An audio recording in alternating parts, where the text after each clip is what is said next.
दोस्तों, एक शहर में एक बिजनेसमैन रहा करता था।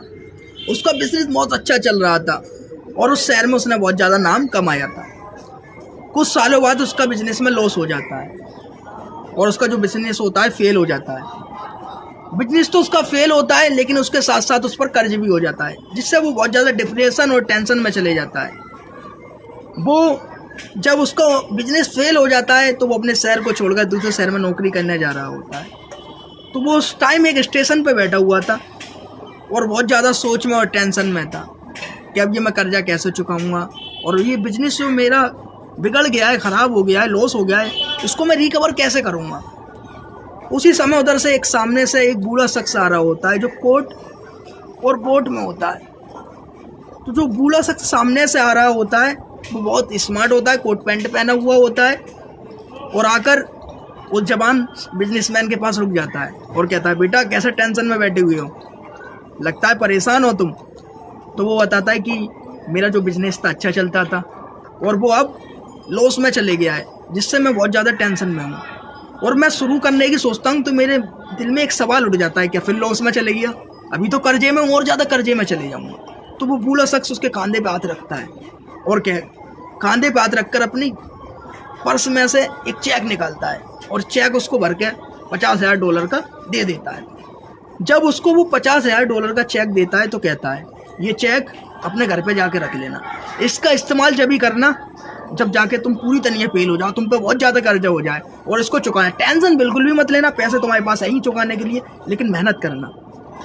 जब वो उसको वो चेक दे देता है तो उसकी जो उम्मीदें मर चुकी थी, उसकी ख्वाहिशें जो मर चुकी थी और वो सोच चुका था कि अब मैं कुछ नहीं कर पाऊंगा, फिर से वो जाग जाती हैं और फिर उसी काम को वो दोबारा से शुरू करता है। उस चेक को घर पे जाके रख देता है और उसके दिमाग में एक बात ये बैठ जाती है, अगर लॉस हो गया ये चेक है तो इससे मैं क्या करूँगा, सब चुका दूंगा। और फिर से मेहनत से लग जाता है। 1-2 साल फिर वो मेहनत करता है बहुत ज़ोरदार।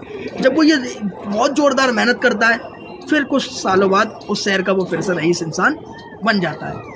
एक दफ़े वो अपनी जो अलमारी थी खोलता है तो उसके सामने वही चेक आ जाता है। वो कहता है उस शख्स से मिलना चाहिए। वो उस शख्स को ढूंढते हुए निकलता है तो लोग बताते हैं वो तो पागल था, सबको चेक बांटता फिरता था।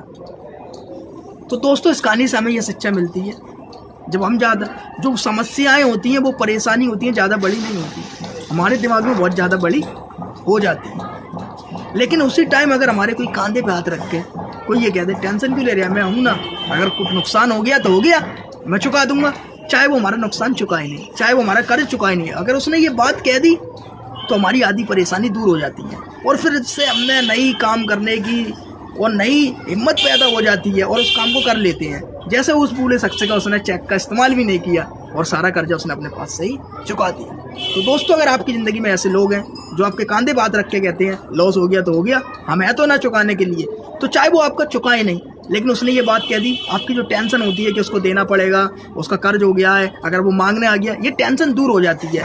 फिर आपका जो माइंड था उसमें नेगेटिव जो पॉइंट फील हो गया था कि फिर लॉस में चले गई, वो हट जाता है। तो प्रॉफिट वाला आपको पॉइंट दिखता है और फिर आप ऊपर चले जाते हैं। तो माइंड में जैसा सोचते हैं वैसे ही इंसान बनता है। जब उसकी भी नेगेटिव थी, माइंड में नेगेटिविटी थी कि नीचे गिरेगा, तो नीचे गिरने वाली फीलिंग थी। जब वो चेक आया तो उसके माइंड में एक फीलिंग आई कि अब मैं जो मेरा लॉस उसको रिकवर कर लूँगा। तो दोस्तों, अगर आपकी ज़िंदगी में ऐसे लोग नहीं हैं तो बनाइए, लोगों के साथ अच्छा बर्ताव करिए जिससे लोग आपको सपोर्ट करें, और ऐसे सपोर्ट करने वाले आप भी लोगों को बनिए। जिसकी उम्मीदें टूट चुकी हैं उनके कंधे पे हाथ रख के कह दीजिए, मैं हूँ ना। चाहे तुम उसकी कुछ मदद नहीं कर पा रहे हो, लेकिन तुम्हारी ये बात ही उसके मनोबल को बढ़ा देती है और जो उसके तरक्की के रास्ते बंद हो चुके हैं दोबारा खुल जाते हैं। फिर मिलते हैं नए मोटिवेशन के साथ, नई उम्मीदों के साथ।